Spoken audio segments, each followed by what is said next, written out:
अगर आप इस चैनल पर नए हैं तो चैनल को सब्सक्राइब करें और नए सत्संग का नोटिफिकेशन सबसे पहले पाने के लिए बेल आइकन को दबाना ना भूलें।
विश्वल को सत्तात्मा विश्वल को सत्तात्मा।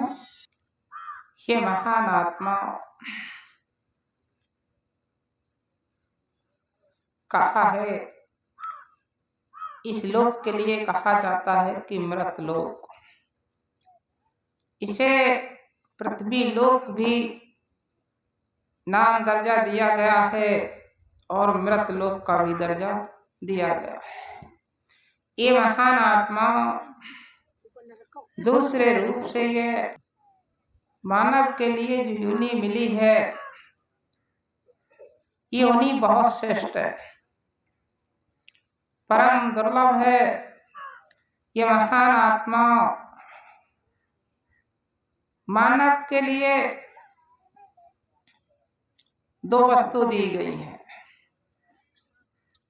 मानव के लिए एक वस्तु तो कर्म की ही दी गई है और दूसरी वस्तु भोग की दी गई है, जिसे कहते हैं कर्म भोग मानव तन पावा। ये महान आत्मा कर्म और भोग, बाकी जितने 184 के जीव हैं उनके लिए एक ही वस्तु मिली है, भोग। उनके लिए कर्म नहीं दिया गया है। ये मानव श्रेष्ठ है, कर्म प्रधान है, और मानव इतना दुर्लभ होकर,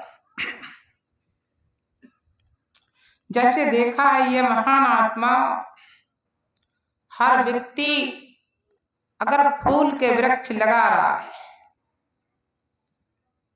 तो फिर कांटे की शाखाएं कहां से आ रही है। आज के वर्तमान में कोई भी मानव जन, जिनको हम कहते हैं मानव जन में नर नारी भी आते हैं, मानव जन में बच्चे भी आते हैं, जवान भी आते हैं और बूढ़े भी आते हैं, जिन्हें कहते हैं मानव जन। ये महान आत्मा मानव जन जो संख्या है, जनसंख्या है, मानव जन योनि है, उनमें देखा जाए हर एक बच्चा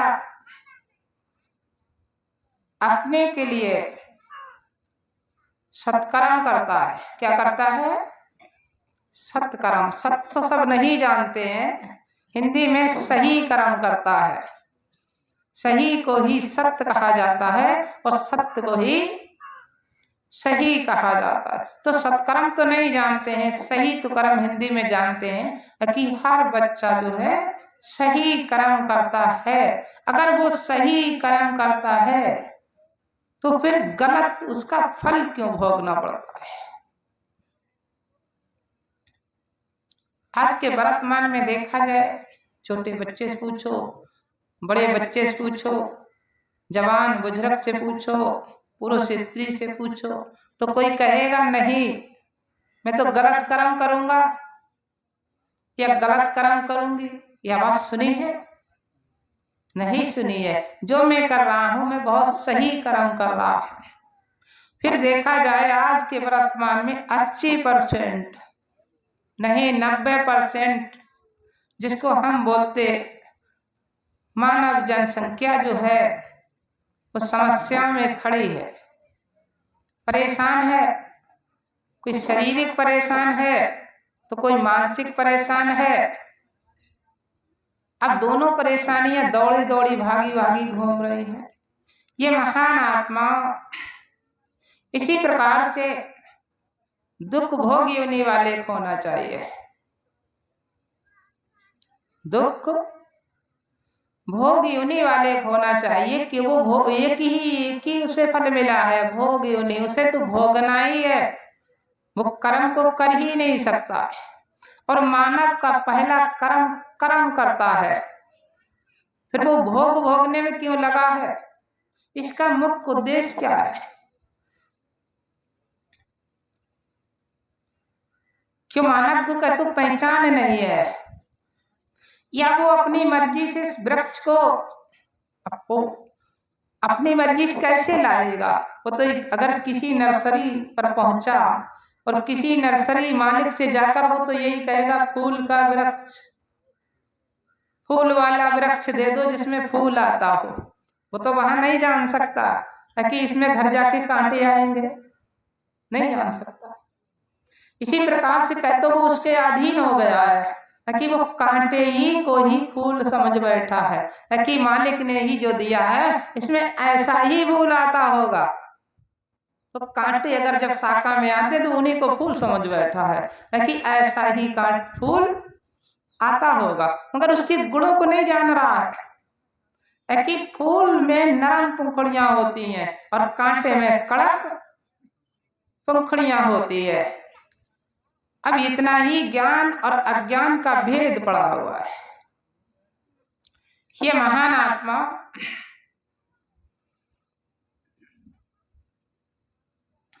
देखा जाए संसार में मृत लोक में बड़े एक अलौकिक घटना है। अलौकिक घटना ये है कि मानव वर्तमान में सबकी उत्पत्ति करने वाला है। मानव वर्तमान में सबकी उत्पत्ति करने वाला है, और जब मानव सबकी उत्पत्ति करता है तो उत्पत्ति करने वाला कौन हुआ? उस उत्पत्तिकर्ता का मालिक हो गया। और मानव ही सबकी उत्पत्ति कर रहा। अगर फूल का वृक्ष लगाया तो मानव ने लगाया, कांटे का वृक्ष लगाया तो मानव ने लगाया, फल का वृक्ष लगाया तो मानव ने लगाया, मानव ने तो ही लगाया है। इसी प्रकार से यहां तक जाओ कि तन और मन और आत्मा तीनों की उत्पत्ति मानव ही करता है।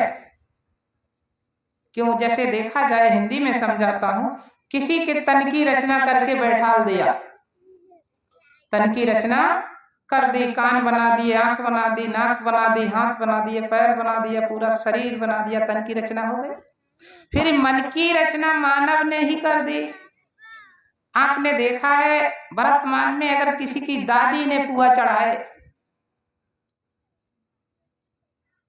दादी परदादी ने पुआ चढ़ाए, तो आज बहू पुत बहू भी पुआ चढ़ा रही है। उसने ये नहीं पूछा महाराज पुआ खाते खाते अफर गए, अब कुछ लपसी खाओगे या नहीं, या नुक्ती खाओगे या नहीं। सही है गलत? जिसके परिवार में जो चढ़ाना चलता चला आया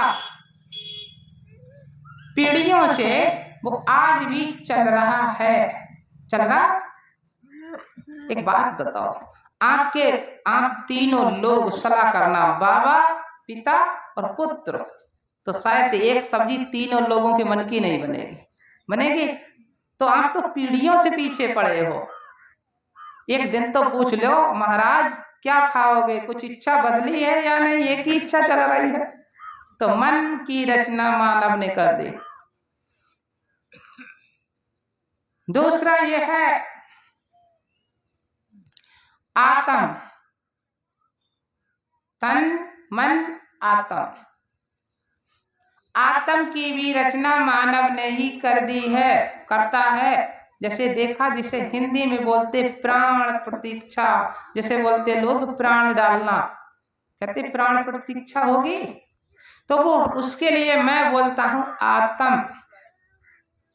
मगर आपने ये देखा, आत्म वाला व्यक्ति जिसके अंदर आत्म होता है वो सांस लेता है, और जिसमें प्राण प्रतीक्षा हो गई उसमें आप वो लगाना, क्या लगाओगे?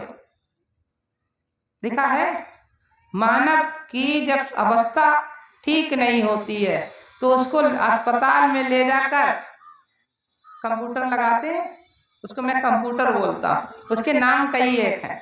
कंप्यूटर लगाना, क्या उसमें मिनट सेकंड चलेंगे? आप जिंदा मानव के मृतक अगर मानव हो गया तो जीरो, मिनट सेकंड कुछ नहीं, जीरो, लाल निशान खिंच जाएगा। और जीवित में लगाओगे तब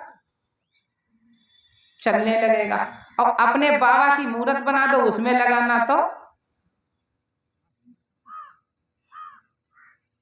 तो ध्यान रखो, इसी कारणवश जहां जीरो है, शून्य है, शून्य में कौन लीन हो सकता? और शून्य की उत्पत्ति कहां से होती है? जो आंख के 9 द्वार हैं, एक आंख का द्वार, एक कान का द्वार, एक नाक का द्वार, एक मुंह का द्वार, और एक कामना द्वार, और एक का तीसरा नेत्र का द्वार, जिसे बोलते तीसरा तिल को, तीसरा नेत्र को, तीसरी दिव्य दृष्टि आंख कहो। ये आपके 9 द्वार, इसमें गिनती गिनो कितनी होती है? 9। और 10वां आपने शून्य लगा दिया तो 10 गिनती उसी में समा जाएंगे, और एक ही शून्य से 10 की उत्पत्ति होगी। तो इसी प्रकार से शून्य शून्य में समा सकता है, और शून्य ही सबको खा सकता है। शून्य सबको खा सकता है। तो मेरा कहने का उदाहरण है, जब आपने आत्म की रचना कर डाली, मन की रचना कर डाली, और तन की रचना कर डाली, तो आप कमजोर मानव किस बात में रहा है? मानव के अंदर 3 वस्तु है। किसी के अंदर तन में ताकत है, दिमाग बिल्कुल हल्का हो, तब भी वो ताकत इतनी लगाएगा कि रोकना मुश्किल हो जाएगा। लोग कहते हैं दिमाग का हल्का है, बात मत करना ज्यादा, तो तन की ताकत लगा देगा। तो तुम तो तन में ताकत डालने वाले, जब तन बना दिया तो ताकत भी डाल दी, एनर्जी। अब दूसरा तुमने मन, कहते मन से ताकत लगा, ध्यान से। मन और ध्यान एक ही वस्तु होती है कि ध्यान से ताकत लगा। कोई कहता मन से ताकत लगा, अब तन कमजोर है फिर भी कहते मन से ताकत लगा। तो मन से ताकत लगाने में ताकत बढ़ जाती है। इसके बाद आत्म तो सबका मालिक है। अब आत्म की रचना कर डाली, सबकी रचना करने वाला मानव है, तो मानव इतना एनर्जी हीन क्यों हो गया? वो चाहे तो मानव की ताकत बढ़ा दे, कि तन ताकत बढ़ा दे, चाहे तो मन ताकत बढ़ा दे, चाहे तो आत्म ताकत बढ़ा दे, क्यों नहीं बढ़ा रही है? इसका मतलब है कि आप एनर्जी हीन हो गए हो, एनर्जी मान नहीं हो। तन ताकत बढ़ेगी, पृथ्वी जल अग्नि वायु आकाश ग्रहण करोगे। जैसे आप खुले आकाश में रहोगे, कभी कभी अग्नि तत्व लेना पड़ेगा। जैसे इस समय आपको किसकी आवश्यकता है? अग्नि तत्व की। इसमें अग्नि तत्व ना मिले तो आपको ताकत मिलेगी? रोटी चाहे कितनी खाकर आना, पानी कितना पीकर आना, खुले आकाश में बैठ जाना, वायु में कितना दौड़ना, ताकत मिलने वाली नहीं है।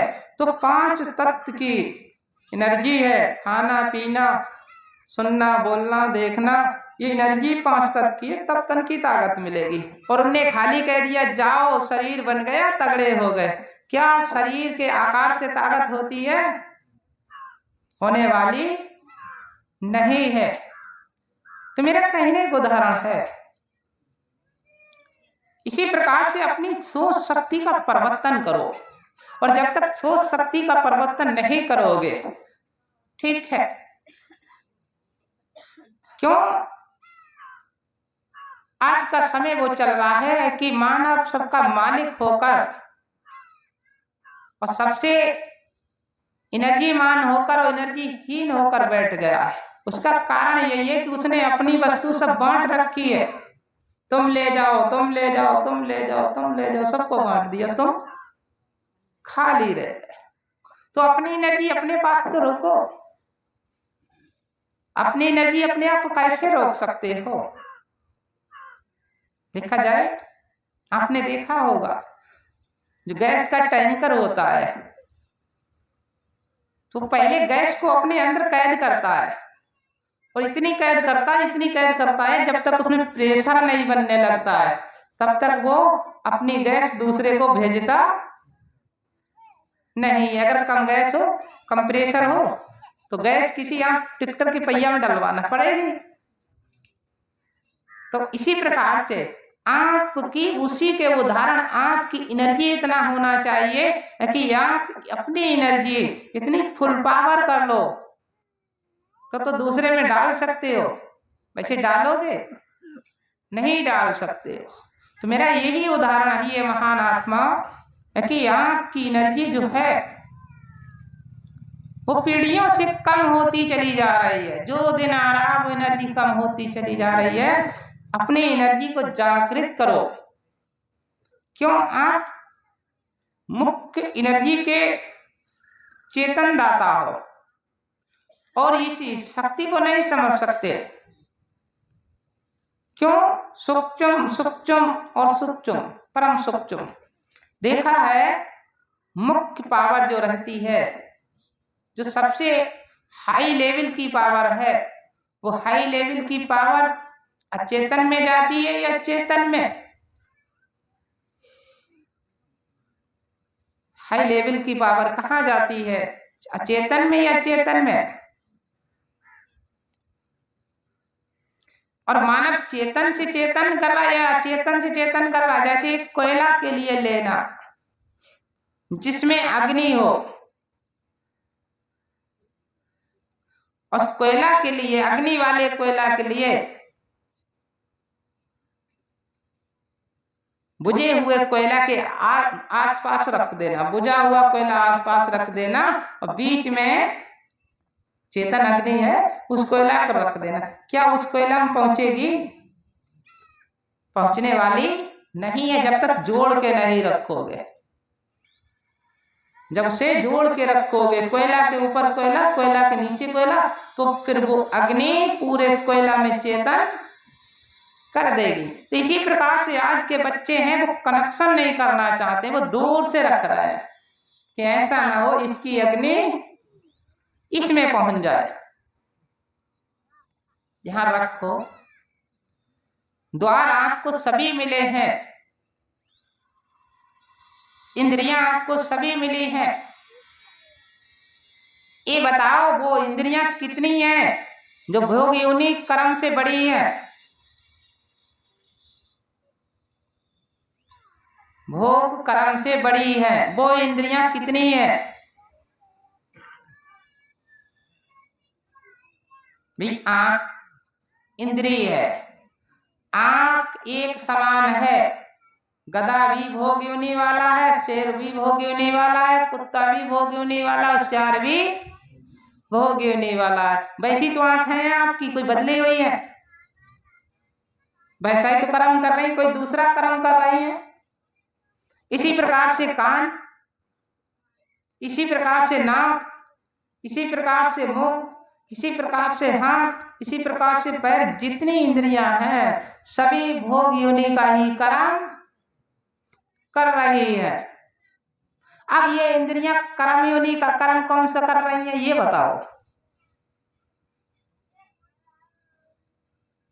भाई जैसे मेरा उदाहरण है, बंदर से ज्यादा आपके हाथ काम नहीं करेंगे, करेंगे? रेस से ज्यादा तुम्हारे बाल काम नहीं करेंगे, हिरन से ज्यादा तुम्हारी आंख काम नहीं करेगी। हिरन को देखो कितना बढ़िया लगती है आंखें, लगता किसी ने काजल लगा के भेजा हो। इसी प्रकार से उनको सबको इतनी इतनी इंद्रियां मिली हैं जो भोग योनि में बेचारे पड़े हैं, उनमें कर्म योनि वाला तो कोई नहीं है, सब भोग योनि वाले हैं। उनसे अलग हटकर आप कुछ कर रहे हो, इन इंद्रियों से कुछ नहीं कर सकते। तो आपकी इंद्रियां जो सभी भोग योनि की तरफ ले जा रही हैं, कि कर्म उतने ही हैं जितने पशु के हैं, जितने पक्षी के हैं, जितने कीट के हैं, उतने ही कर्म मानव के हैं। इन इंद्रियों से कोई हटकर कर्म नहीं है। क्यों? मानव ने ही अपनी इच्छा अनुसार सबको बंधन में ले रखा। क्या बंधन में सब हो जाएगा? फिर देखा है एक बंधन में 3 लोग क्यों बंधे पड़े हो? एक ही बंधन में 3 लोग, बताओ कौन कौन से बंधन में?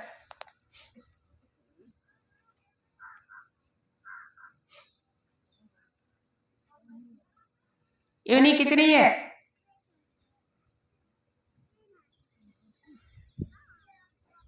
एक योनि मानव की, एक योनि कीट की, कीट पतंगा एक ही में आ जाता है। एक योनि पशु की, एक योनि पक्षी की, कितनी हो गई? और एक योनि देव की। देव शैतान जिसे हम बोलते देव और दानव, एक योनि देव और दानव की, कितनी हो गई? साकार कर्म वाली 4 योनियां हैं और एक सूक्ष्म कर्म करने वाली है जो 5वीं योनि है। इसीलिए 5वीं योनि की गिनती नहीं लगाई है, गिनती लगाई है 4 योनि की। फिर 3 योनि वो कौन है जो एक ही कर्म में बंधी पड़ी है?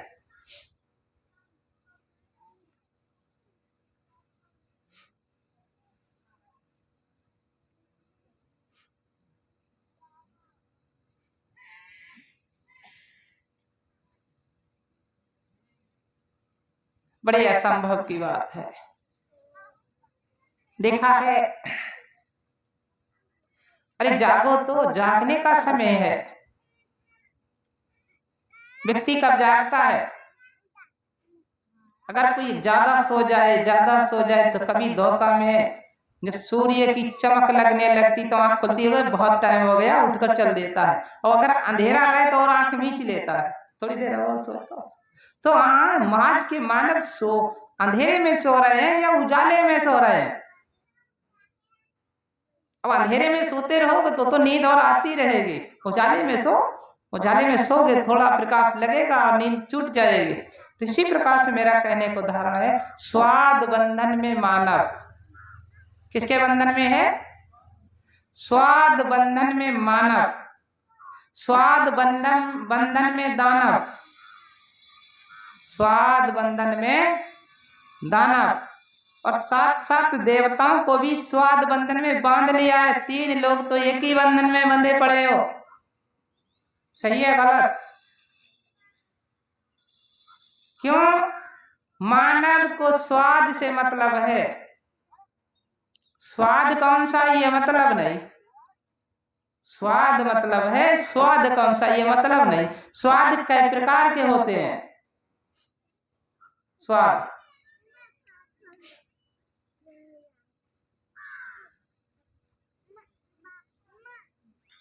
कितने प्रकार के हैं? गिने? अरे शाम को जाना स्वाद गिनना।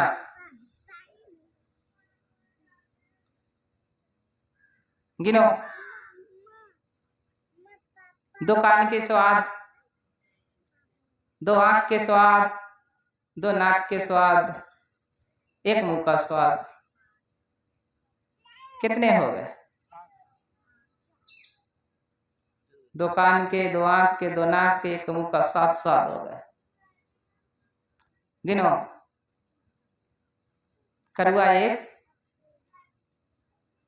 मीठा 2, नुनगरा 3, चटपटा 4 और तलकौना, कसौना और ननगरा। गिनो और के और कौन सा लोगे स्वाद? एक बात बताओ, फिर देखा है स्वाद कौन सा किसका है? स्वाद कौन सा किसका है? ये देखा? ये नहीं देखा। स्वाद से मतलब हो गया। मेरा कहने को उदाहरण एक और आता है, जिसे खट्टा, मीठा, कड़वा, कसैला, चटपटा बोलते हैं लोग। संसार के जीव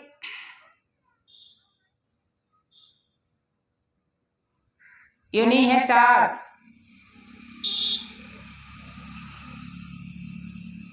ये महान आत्मा, सरप की मम्मी ने कभी सरप को दूध पिलाया? क्यों? सरप की मम्मी ने सरप को कभी दूध पिलाया, पीते देखा है? नहीं देखा। तो देखा है सरप को कभी आम का फल खाते देखा है? नहीं देखा। आप सरप को कभी किसी की छाल और पत्ते खाते देखा? नहीं देखा। जय जयकार। सरप को आपने एक दूसरे का आहार करते जरूर देखा होगा, है?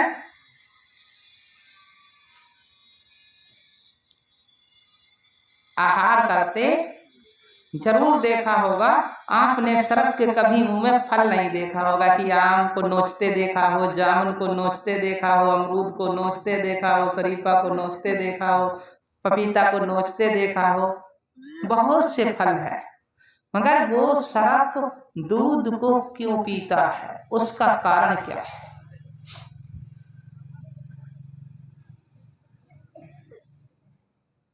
कभी पूछा और कभी सोचा, कभी समझा?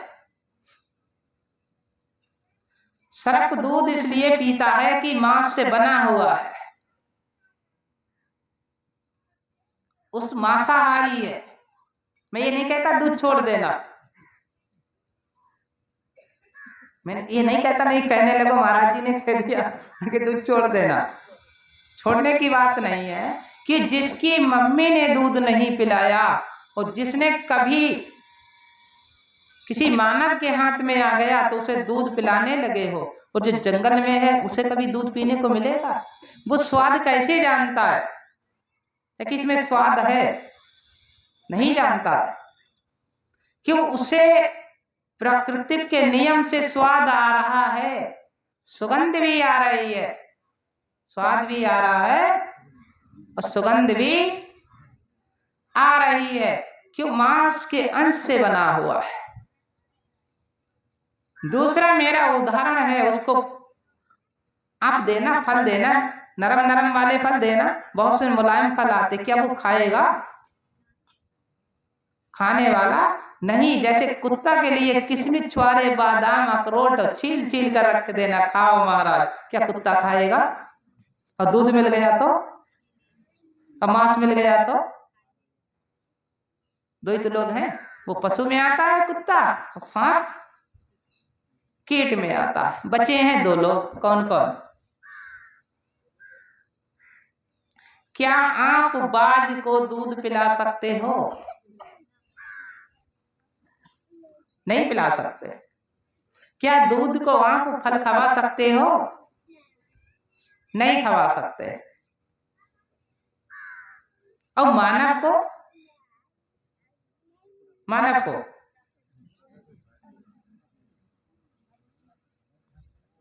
तो मेरा कहने का उदाहरण है, मानव अगर मांसाहारी है तो शायद भगवान के लिए बकरा जरूर बोलेगा। महाकाल महाराज हम तुम्हें बकरा की बलि लगाएंगे, सही है गलत? और दारू का पौआ बोलेगा। एक बार और दानव काल भैरव भगवान थोड़े है, काल भैरव के लिए मांस बोलेगा, पौआ बोलेगा। तो काल भैरव के लिए भगवान कहते हैं, भगवान नहीं, दानव राक्षस प्रकृति का ही देव है, असुर प्रकृति का। अब मानव भी पहला अंश भगवान का मानव है, मानव होना चाहिए दिव्य प्रकृति का, मगर मानव हो गया है दानव प्रकृति का। कै परसेंट हो गए मानव जो दानव प्रकृति के हैं? मेरे अंदाज में देखा जाए तो 80%। अगर पिता बेटी की शादी करने के लिए जा रहा है तो दो चीजें ध्यान रखना। क्या चीज ढूंढेगा? दो चीजें जरूर ढूंढेगा। वो दो चीजें कौन कौन से? 60% नहीं, 80% पिताओं की बात करता हूं। दो चीजें कौन कौन सी ढूंढेगा? अपने लिए ढूंढेगा मुझे दारू पिलाने वाला मिलता, और बेटा के लिए ढूंढेगा बगैर दारू पानी पीने वाला मिलता। ढूंढेगा बेटा के लिए बगैर दारू पीने वाला, अपने को ढूंढेगा दारू पिलाने वाला मिलता, नहीं तो रिश्ता नहीं करेंगे। दो चीजें हैं, 80% लोग जी काम करते हैं। तो मेरा कहने का उदाहरण है, अब तीनों एक ही वस्तु में बंधे पड़े हो, तुम्हारा स्वाद अलग है और दानव का स्वाद अलग है और देव का स्वाद अलग है। फिर मैं पूछना चाहता हूं, तीन हो गए स्वाद बंधन में, एक तो मानव स्वाद बंधन में, दूसरा दानव स्वाद बंधन में, और तीसरा देव भी स्वाद बंधन में। चौथे में जाओ, निज स्वाद बंधन में हो, निज स्वाद बंधन में। जैसे देखा है, नदी को कोई पानी पिलाता है? अरे भाई नदी सूखी है तो एक एक लोटा जल ले जाओ, नदी बेचारी प्यासी वो मर जाएगी, नदी को जल पिलाने क्यों नहीं जाते हो? नदी को जल पिलाओ। देखा है आकाश को कोई वायु बढ़ाता हो, पंखा खाली चलाता हो, ये आकाश महाराज वायु कम हो गई है, मैं पंखा चला रहा हूं, पूर्ति कर लेना है।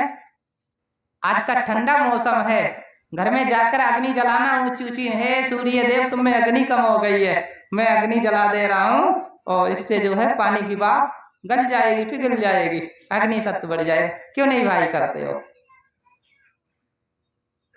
बताओ, सूर्य भगवान अग्नि रोध देते हैं आपके लिए? कहां से लाते हैं? कैसे तो लाते हैं। वायु तुम्हारे लिए रोज आ रही है, आकाश तुम्हें वायु देता है। वायु कहां से आ रही है? कहीं से तो आ रही है। नदी जल तुम्हें देती है, कहीं से तो आ रहा है। पृथ्वी तुम्हें एनर्जी बराबर दे रही है, कहीं से तो आ रही है। इनके लिए कौन सा स्वाद दे रहे हो? कोई स्वाद दे रहे हो? नहीं दे रहे हो। प्रकृति तुम्हें समय समय पर परिवर्तन कर देता है। देखा आज ठंड है तो देखना अगले यही महीना यही दिन आएगा, एक महीना के बाद तो क्या ऐसी ठंड मिलेगी? कितनी कोशिश करना, पूरे लोग कोशिश कर लेना, क्या ठंड ला सकते हो? नहीं ला सकते हो। ये प्रकृति है, वो कहां से अग्नि शक्ति लाएगी जो इस ठंड को लेकर चली जाएगी। और कभी यहाँ बैठना मुश्किल था, इतना गर्म था, वो इतनी ठंड कहां से लेकर आई है जो पूरा उसने ब्रह्मांड ठंडा कर दिया। ये ठंड कहाँ रहेगी? कि एक साल बाद फिर वापस आएगी, 12 महीने में, 12वें महीना में फिर वापस आ जाएगी। वो कहाँ है? इस समय वो अग्नि जो आती है जून जुलाई में गर्म तत्व आता है, वो अग्नि तत्व कहाँ छिपा हुआ है? जो जून जुलाई में आता है, जिधर देखो उधर गर्म ही गर्म दिखाई देता है।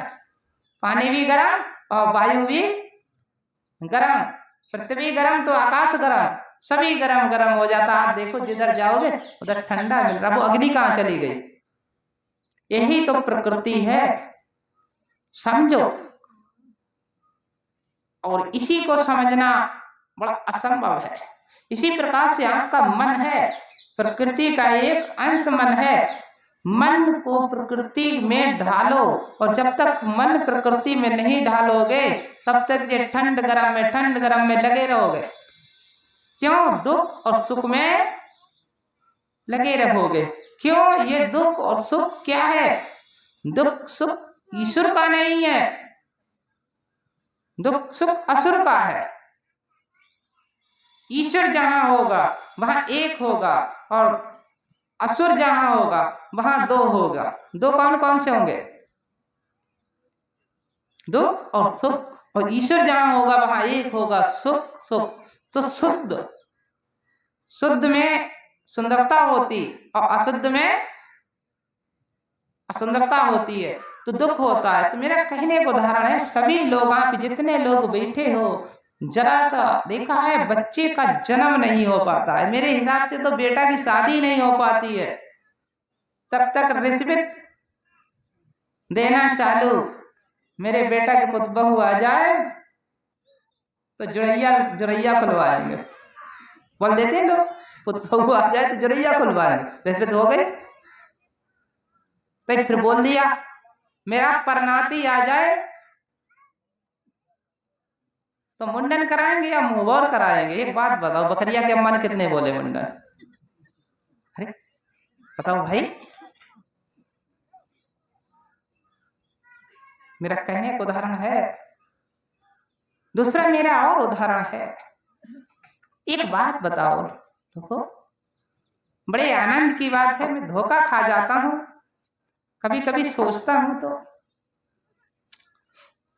मानव की जाति में परिवर्तन कितना।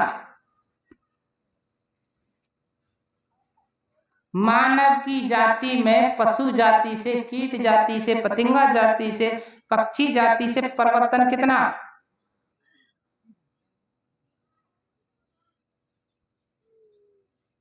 कितना परिवर्तन कितना? दो लोग होते हैं, दो की कीमत लगती है। वो कौन कौन दो लोग होते हैं?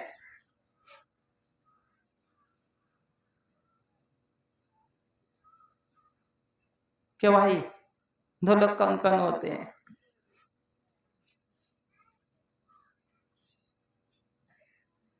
ध्यान रखो, अगर कसाई भैंसा को ले जाएगा तो कीमत काहे में लगाएगा? आकार देखकर, मांस देखकर। और जोतने वाला ले जाएगा तो कीमत का देख के लगाएगा? है का देख के? है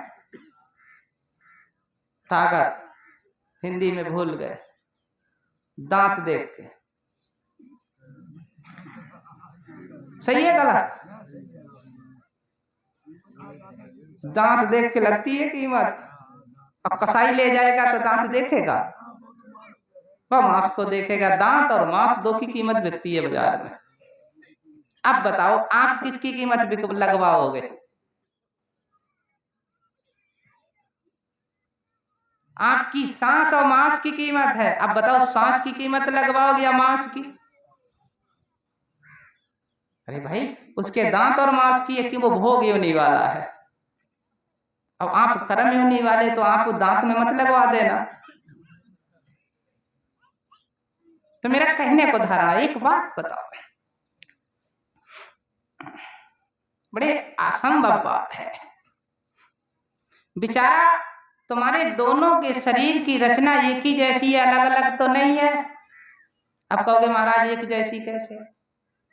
देखा है, आपने देखा है,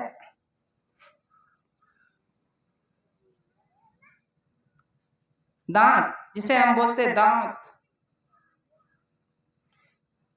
दांत जैसे भैंसा के उखड़ते जमते हैं वैसे ही मानव के उखड़ते जमते हैं। सही है या अलग है? एक ही जैसे तो उखड़ते जमते हैं। तो आप अपनी रचना अलग से बताओ, रचना कैसी अलग है? जैसे घोड़ा के उखड़ते जमते हैं वैसे ही आप के उखड़ते जमते हैं। रचना तो एक ही जैसी है, रचना में कोई परिवर्तन नहीं। तो जब तक इस रचना के खोल में रहोगे तब तक लक 84 घूमना ही होगा। अब लक्ष्य से बचना है तो इस रचना के खोल से बाहर निकलो। उस रचना करने वाले ने इसीलिए दिखाया है। ध्यान रखो, दूसरी बात का और ध्यान रखो, मानव के लिए इतनी जगह खाली क्यों छोड़ी जाती है? किसी बच्चे का जन्म हो तो यहाँ पर हड्डी नहीं होगी, खाली चमड़ा त्वचा होगा। अब तुरंत बैल के बच्चे के देखना का खाली त्वचा होगा? नहीं होगा। हिरन के बच्चे को देखना, अब कहोगे हिरन तो मिलेगा ना, अरे भैंसा को तो बच्चा मिलेगा, भैंसे के बच्चे को देख लेना भाई। इसीलिए उसने रचना करी है, इसे अनुभव कराने के लिए कि तुम्हें रचना करने वाला इस द्वार से प्रवेश हुआ और इस द्वार से रचना करते हुए निकल गया। तुम्हें असली अगर उस मालिक से मिलना है, उस एनर्जी को जगाना है, तो इसी द्वार से उठना बैठना चालू करो। अब इस द्वार से कौन निकल रहा है, कौन उठ बैठ रहा है? इसी द्वार से तो सब काम कर रहे हो। फिर दूसरी बात बताओ भाई, बड़े आनंद की बात है।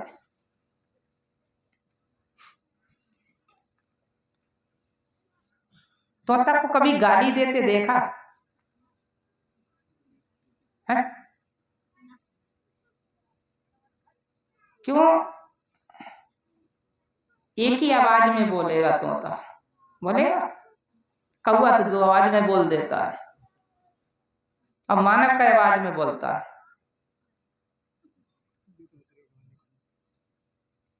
सब कुछ तुम हो तो पीछे क्यों हो? एनर्जी हीन क्यों हो? सबके तो दाता हो। ध्यान दो, आप एक ऐसी योनि में बैठे हो जिस योनि में देवता भी आने के लिए तरसते हैं।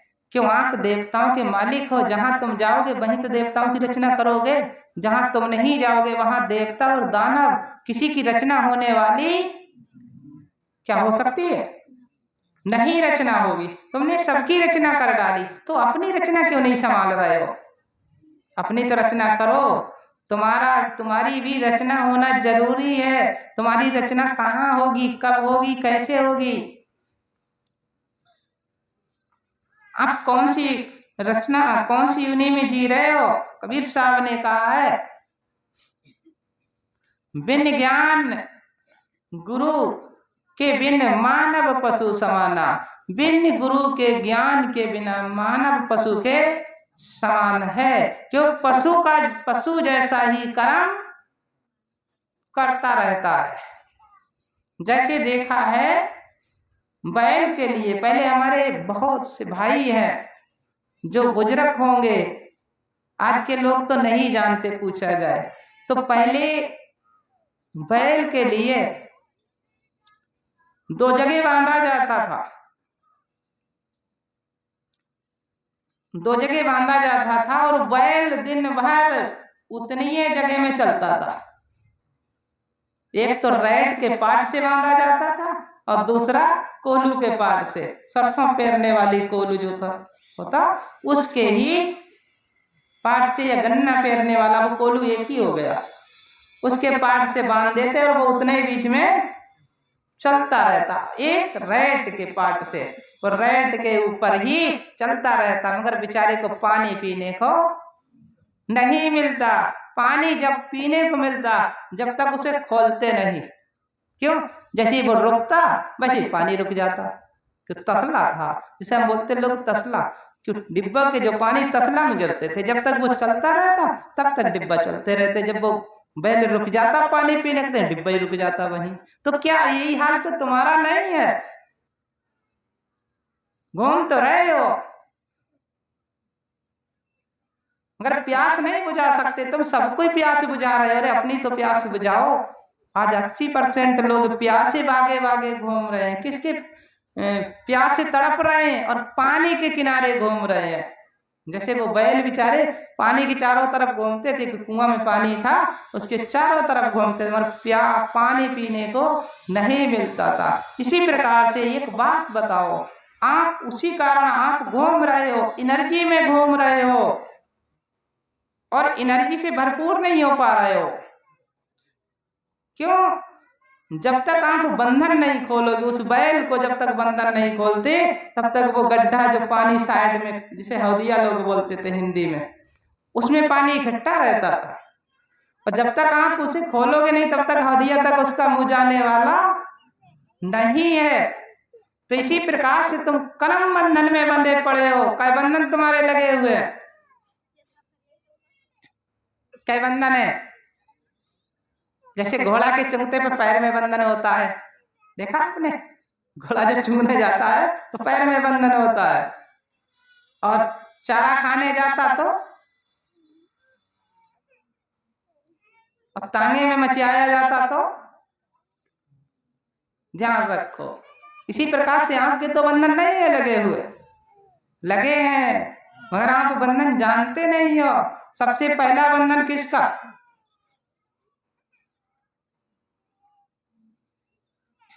सबसे पहला बंधन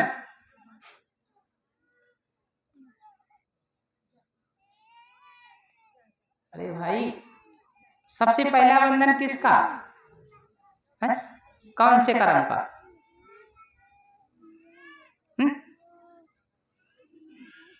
सबसे पहला बंधन बताओ, जो इस पृथ्वी लोक में सबसे बड़ा बंधन हो, वो बंधन कौन सा है? जो सबको दुखदाई है, वो बंधन कौन सा?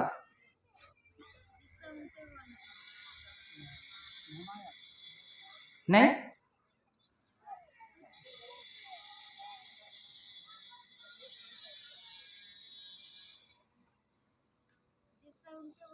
मोह तो सर्प के लिए है, सर्प को मार डालोगे और चांदी सोने के सिक्का पे बैठा है, छोड़ेगा नहीं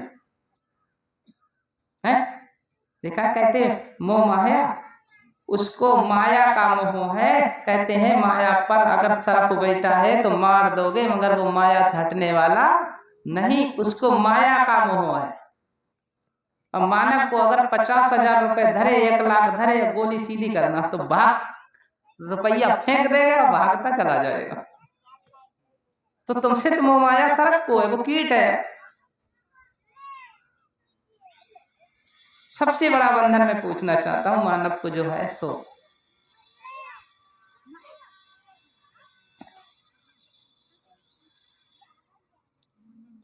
ध्यान रखो। घोड़ी के लिए जब तक घोड़े के मुंह में किल्ली नहीं दबाई जाती है तब तक घोड़ी को बस में नहीं कर सकते। और घोड़ी के मुंह में जब किल्ली दबा दी जाती है तो चाहे अगले चलो, चाहे पीछे चलो, चाहे बाएं चलो, चाहे दाएं चलो, घोड़ी उधर ही जाएगी। और बगैर को किल्ली दबाए जाएगी? जाने वाली नहीं। तो इसी प्रकार से मानव की एक ऐसी किल्ली दबा दी है कि उस किल्ली को निकालना ही असंभव है। जैसे घोड़ी फटफटा तो रहती है मगर वो निकाल नहीं सकती है। और उस किल्ली जब तक धरी रहेगी मुंह में तब तक आहार नहीं ले सकती है। तो आपने देखी कोई घोड़ी मुंह में किल्ली लगाम फंसी है और आहार लेती हो, चारा खाती हो? खा नहीं सकती है। इसी प्रकार से तुम्हारी एनर्जी, जिसे मैं एनर्जी बोलता हूं, एनर्जी ग्रहण नहीं कर सकते हो जब तक किल्ली दबी रहेगी। किल्ली को निकालो। पहला बंधन जाति धर्म का किसका है? सबसे बड़ा बंधन जाति धर्म का है। ध्यान रखना, इसी जाति के बंधन में आप बंधे पड़े हो और ये किल्ली शायद जीवन में निकलेगी नहीं जल्दी, कि वो फंसी हुई दिमाग में है, दांत में थोड़ा है। दांत में होती तो ठोक ठाक निकाल देते, दिमाग में है। एक बात बताओ, अब तो तुम जहे कहोगे ज्ञानी मिलता तो मेरी बिरादर का मिलता। सबसे पहला मैं यही बात कह रहा हूं। क्यों? ध्यान रखो, आज 4 लोग बैठकर प्रेम से बात करते हो। अगर आप लोग जब तो पूछ लोगे भैया गन्ना कैसा है, भैया गेहूं कैसे हैं, ये तो पूछ लोगे, मगर कभी आपने अपनी निजी बात की है। अगर कोई रास्ता मिल गया, कोई जाति का हो, कोई बिरादर का हो, तो जे और सब बातें पूछो। भैया परिवार कैसा, खुशमंगल है, पूछोगे नहीं पूछोगे? गन्ना कैसा, गेहूं कैसा, कैसा काम धंधा, बिजनेस कैसी है? मगर आपने कभी ये पूछा है तुम्हारा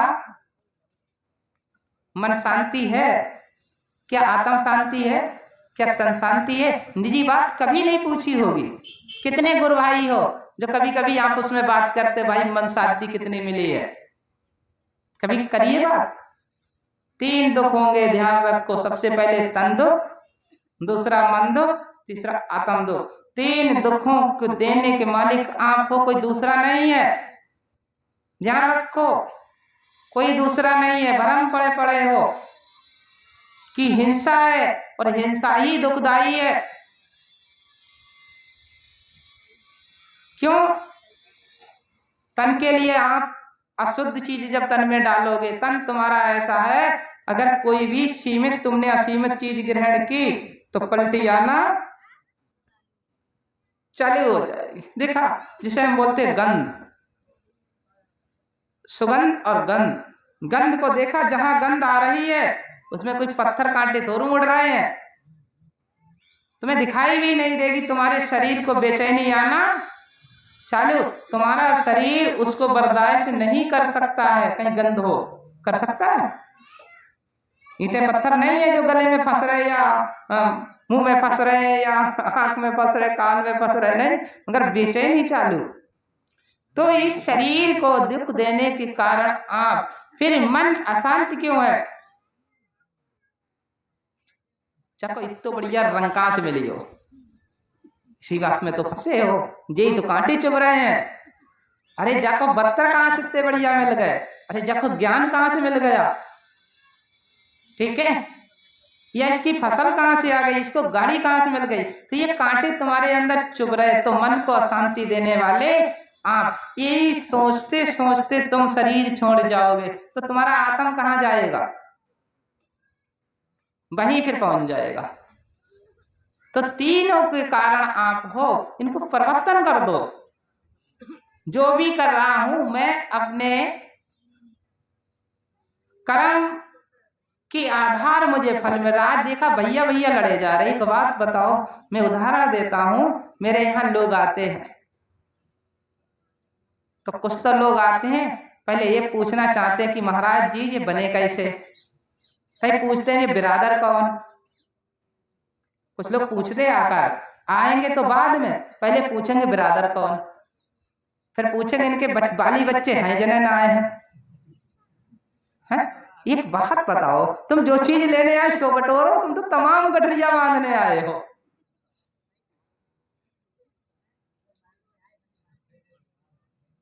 मैं गलत नहीं कह रहा हूं कि जैसे जैसे स्वभाव होते हैं वो उसी स्वभाव में जी रहा है। संत की कोई जाति नहीं होती है, देवता की कोई जाति नहीं होती है, ध्यान रखना। क्यों? दूसरी चीज और मैं उदाहरण दे रहा हूं। आपने देखा होगा अस्पताल में कौन जाता है? बताओ भाई, अस्पताल में कौन जाता है? जोर से बोलो, धीरे से मत बोलो, जोर से बोलो। अस्पताल में कौन जाता है? बीमार। आपने किसी बीमार को, डॉक्टर जिसे हम बोलते हैं, डॉक्टर ने एक रूम में 4 बेड डाल दिए। कितने डाल दिए? 4 बेड। और चारों गेट, जो रूम है उसका गेट है एक, और वो चारों बेड है अंदर एक ही रूम में। अगर किसी पर कोई बीमारी तेज बढ़ जाती है, सांस लेना या चीखना या दर्द होना, तो कोई दूसरा मरीज उठ के भागता है बेड पे से कि जाकी बीमारी हमारे बेड पे आ जाएगी, है? नहीं भागता है।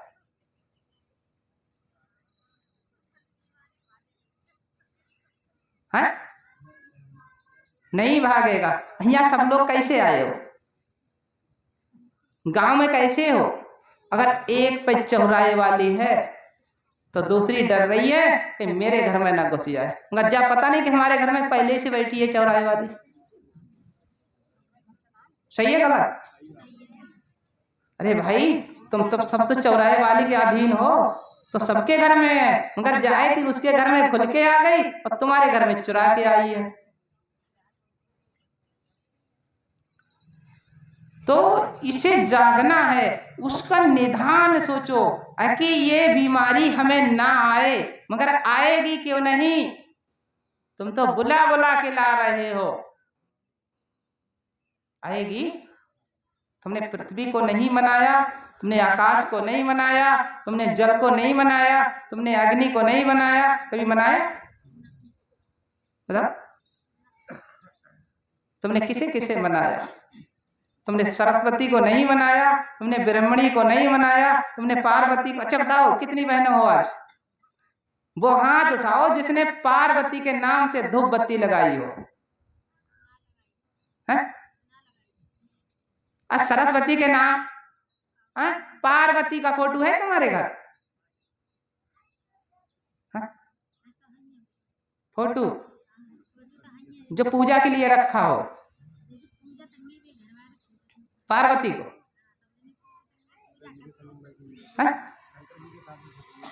पार्वती का थान कहाँ है? पार्वती का मुकाम कहाँ है? थान कहाँ? थान। अरे ज्वाला का पर्वत पे थान है, लालता का पर्वत पे थान है, दुर्गे का पर्वत पे थान है, कलकत्ता का काली का कलकत्ता में थान है, पर पार्वती का थान कहाँ है? बताओ भाई, कोई निजी पार्वती का मंदिर और निजी पार्वती का स्थान देखा है? आपके घर में निजी पार्वती का स्थान है?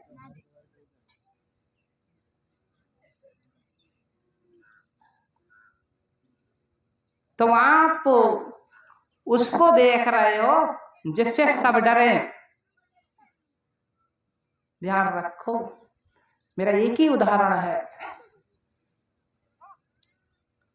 जो शुद्ध एनर्जी है उसको लोग अपनाना नहीं चाहते हैं, अशुद्ध एनर्जी को खींचे खींचे घूमते हो। तो यही है कि तुम्हारा मन, जो मन है, मन सब देवताओं का मालिक है। सब देवताओं का, एक नहीं 33 कोट देवी देवताओं का मन मालिक है। और मन, अपने मन को देखो। अपने मन को कब देखोगे? जनरेटर चला दो, ठीक है? और जनरेटर की पावर कब मिलेगी? जनरेटर की पावर कौन बताएगा? जनरेटर की पावर बताएगा मीटर। मीटर बताएगा या बल्ब बताएगा? बल्ब तो फूक जाएगा। जनरेटर की पावर मीटर बताएगा कि इतना यूनिट, इतनी पावर इसमें है। तो ये मेरा उदाहरण है। तुम्हारे आत्म की पावर बताने वाला है मन, और मन की पावर तन नहीं बता सकता। तन की भी पावर मन ही बता रहा। अगर किसी के हाथ से अगर ताकत नहीं लग रही तो वो कह रहा है भाई हाथ काम नहीं कर रहा है। कौन, किसने बता दिया? मन ने। अगर अंदर से सांस नहीं आ रही है तो मन ही कहेगा भाई अब सांस नहीं आ रही है, या हाथ कह देगा मन जोर नहीं लगा रहा है। तो ध्यान रखो, दिल और दिमाग, आपके मन शुद्ध हो जाएगा तो 60% रोग निकल जाएंगे। और मन अशुद्ध रहेगा तो रोग जल्दी निकलने वाले नहीं। मन शुद्ध हो जाएगा तो भूत बाधा प्रकोप भी 60% निकल जाएंगे। विश्वल को सतात्म नमः, विश्वलनी को सतात्म। मन की धुलाई कब करोगे? मन की धुलाई कैसे होगी? मन की धुलाई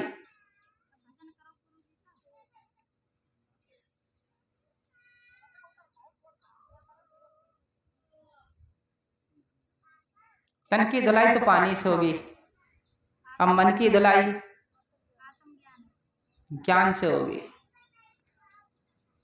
तो मेरा कहने का उदाहरण है ज्ञान से ही धुलाई हो सकती है मन की, और ज्ञान नहीं तो धुलाई होने वाली नहीं है। विश्वल को सत्ता तन्व, विश्वलिनी को सत्ता तन्व।